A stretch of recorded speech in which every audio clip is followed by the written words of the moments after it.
pertanyaan yang paling dasar atau paling yang sering ditanyakan sama klien-klien juga dari orang lain, kemudian dari orang yang datang ke tempat ke Maru Design juga ngomongnya adalah kapan sih waktu yang tepat untuk fokus dan investasi di branding perusahaan. Seringkali kan kalau misalnya kita, waduh, kapan ya branding ya? Atau dari awalkah, dari kita awal berdiri perusahaan, atau saat di tengah-tengah, atau gimana, atau apapun. Jadi banyak sekali pertanyaan yang seperti itu masuk. Jadi kapan waktu yang tepat untuk kita dapat fokus ke branding perusahaan. Nah, sebelum kita menjawab hal itu, baiknya mungkin kita flashback dulu, apa sih di bisnis itu, kalau menurut dari sudut pandang saya. Jadi kalau misalnya dari Bapak Ibu sekalian punya sudut pandang berbeda, nggak apa-apa, tapi ini karena ini saya melihatnya dari kacamata branding. Jadi kalau dalam level bisnis, mungkin orang tahu ya, level bisnisnya seperti apa. Biasanya kita bagi menjadi 4 level. Jadi bisnis 1.0. Jadi kalau di bisnis 1.0 berfokus pada produk, sales, dan tim. Jadi istilahnya produk dan jualanmu tanpa branding, tanpa strategi marketing, apakah bisa jalan?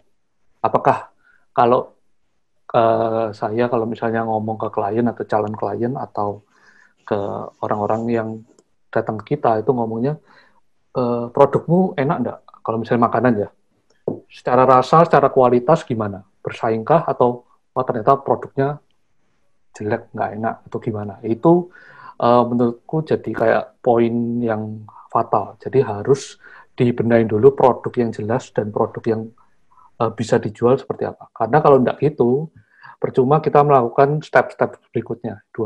Ke branding lah, ke operation, ke step bisnis 3.0, 4.0 juga percuma. Karena dari awal core produknya aja sudah kurang bisa appeal ke market. Beda halnya kalau kita punya produk yang bisa appeal ke market. Jadi tanpa branding, tanpa diutak-atik apapun, produknya sudah, oh ini kok menarik ya. Nah, itu ada sisi bedanya. Itu menurutku itu bisa diekspos ke marketnya. Jadi fokus ke produk, branding, dan team building, produk, sales, dan team building itu bisnis di 1.0. Dimana kalau ngomong branding itu biasanya sudah masuk ke level 2.0, yaitu kita bisa fokus ke brand dan business operation. Kita sudah mulai punya manager mungkin, kita sudah punya mulai operation yang kita sudah bisa atur, kita punya beberapa cabang yang bisa kita atur, itu bisa mulai fokus ke bagaimana kita mengembangkan brand. Karena kalau ngomong bisnis 2.0 berarti secara produk, secara sales sudah lumayan nih, sudah ada penjualan, sudah ada orang-orang atau timnya yang ada. Jadi kalau ngomong brand, mungkin lebih enak kalau kita sudah ngomong ke bisnis 2.0. Kalau yang 3.0 mungkin lebih ke finance engineering, biasanya ke orang yang ngerti finance, dia akan restrukturisasi utang gimana, kemudian cara untuk cari utang yang lebih enak gimana, dan sebagainya. Itu sudah ngomong capital. Jadi gimana kita mau expand lebih besar lagi via capital tuh di bisnis 3.0. Kemudian kalau 4.0 ya lebih ke arah sudah ngomongin politik, regulasi. Ini aku mau datang ke sini, regulasinya diatur dong, bla bla bla. Karena biasanya kalau sudah di level 4.0 itu sudah besar banget sih. Jadi kayak levelnya sudah corporate yang raja. Oke, kalau ngomongin branding, di branding itu juga ada beberapa level. Jadi atau beberapa jenis lah kalau ngomong kita bisa atur. Jadi kalau ngomong beberapa jenis itu ada brand yang ngomong personal branding, product branding, dan company branding. Apa sih bedanya? Nah, kalau ngomong personal brand 1.0 yaitu personal brand, mostly yang jualan itu adalah orangnya sendiri atau foundernya sendiri atau orang yang betul-betul terjun. Jadi si brand owner terjun langsung ke operation dan langsung menjuali. Mostly yang paling ditemukan di masyarakat yang di Indonesia terutama makanan. Makanan seperti sop ayam Pak Min Klaten kalau pernah ke Klaten, kalau pernah sering liburan ke Jogja, Solo, nah itu gudeg Yujum. Nah, itu kan sudah terkenal banget sampai, ingat gudeg, ingat Bu Yujum. Dia memang spesialisasi di bidang itu. Maka brand yang disematkan... Kalau di Surabaya ini nasi udang Bu Rudi. Iya, nasi udang Bu Rudi. Ya, itu banyak juga. Ini tambah lapar Pak Marvin saya, habis makan lapar lagi nih. Pas Jangan, jam Pak. makan siang ya Pak Marvin. Yang belum makan mohon maaf ya.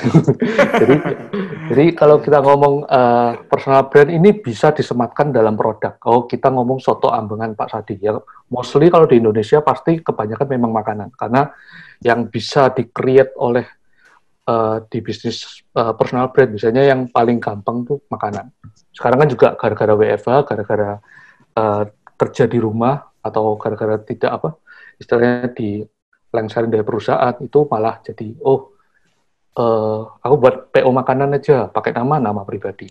Mostly personal brandnya yang diekspos. Nah itu cara-cara personal brand diekspos nanti mungkin lebih jauh bisa kita ngobrol sih. Tapi yang jelas biasanya identik dengan nama, kemudian apa sih spesialisasi dia.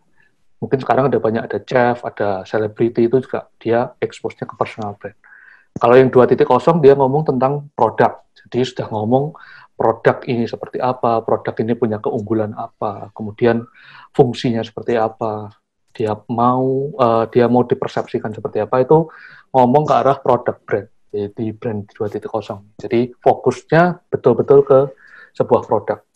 Kalau pernah tahu Unilever dia punya banyak sekali produk dan setiap produk itu punya brand sendiri. Jadi kalau ngomong produk dia memang fokus ke masing-masing dari bisa ke function, bisa ke esensi dari produknya. Kemudian kalau ngomong 3.0 kita sudah ngomong company yang multinasional dan nasional. Jadi image dari company-nya harus gimana, kemudian cara dia berpikir, cara dia berjualan harus seperti apa, value perusahaannya seperti apa, itu sudah di level yang 3.0. Nah, di perusahaan Bapak Ibu dan teman-teman ini di level mana nih? Atau mau berkembang sampai ke arah mana? Kalau ngomong mimpinya mau sampai ke arah mana sih di brand Bapak dan Ibu sekalian? Kalau tadi Pak Sandi sudah ngomong bahwa apa sih bedanya branding, marketing, sama sales? Secara garis besar mungkin, ini sama aja lah, cuman beda kata-kata doang. Jadi, apa sih bedanya branding, marketing, dan sales? Branding ini fokus, tadi kalau Pak Sandi sudah sebut sedikit, fokusnya adalah memang ke value, di mana value tidak bisa ngomong jangka cuman 1-2 bulan, setahun 2 tahun. Value ini dipupuk dari bisa sejak perusahaan itu berdiri atau memang sejak lama, karena membangun sebuah value dari brand itu memang tidak bisa secepat itu.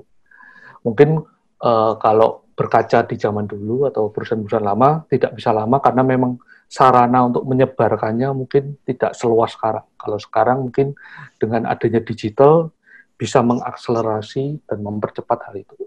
Tapi kalau ngomong branding itu sebetulnya lebih fokus ke arah value-nya, di mana kita mau membesarkan perusahaan ini berdasarkan value dari produk atau brand kita.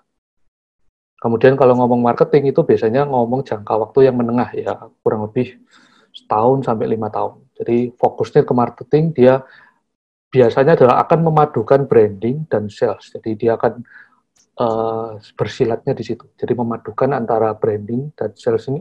Aku butuh sales juga, tapi juga aku mau menanamkan nilai-nilai dari branding. Itu biasanya orang marketing. Pak Sandi lebih jago untuk mengekspos hal itu. Dan kalau sales ya berarti paling gampang hard selling. Gimana kalau kita ngomong, diskon, beli 1 gratis 1 dan sebagainya. Itu ngomong kita tidak ngomong value, kita ngomongnya lebih ke hard selling. Kita ngomongnya lebih ke arah ini ada potongan harga, ya tujuannya supaya orang cepat beli, cepat transaksi sekarang. Jadi bedanya mungkin dari scalable-nya di waktunya. Waktunya pasti lebih panjang di branding, marketing di tengah, sales itu pasti jangka pendek. Nah, kalau menurut Seth Godin, ini salah satu seorang pakar marketing branding dari luar, dia mengatakan bahwa sebuah brand itu adalah set of expectation, memories, stories, and relationship yang that taken together account for a consumer decision to choose one product or service over another. Jadi sebuah brand adalah sebuah set ekspektasi, sebuah memori, sebuah cerita, dan sebuah hubungan yang terakumulasi bersama dari benak konsumen, yang membuat konsumen itu punya decision bahwa aku ingin milih produk ini.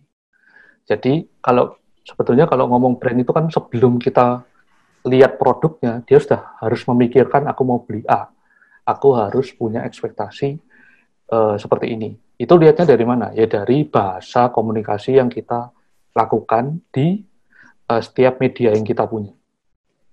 Jadi kan sebelum dia lihat produknya atau sebelum dia datang ke tempat itu kan dia punya set expectation. Expectation dibangun dari mana? Ya bisa dari marketing, bisa dari promosi yang dilakukan, bisa dari media-media yang dipakai selama promosi itu dari mereka akan set ekspektasi seperti ini. Kemudian memori ya, setiap iklan bisa bersifat memorable, setiap visual bisa bersifat memorable, tujuannya supaya memang mudah diingat. Cerita dan relationship ini yang membuat brand itu gampang diingat oleh masyarakat atau target audiens.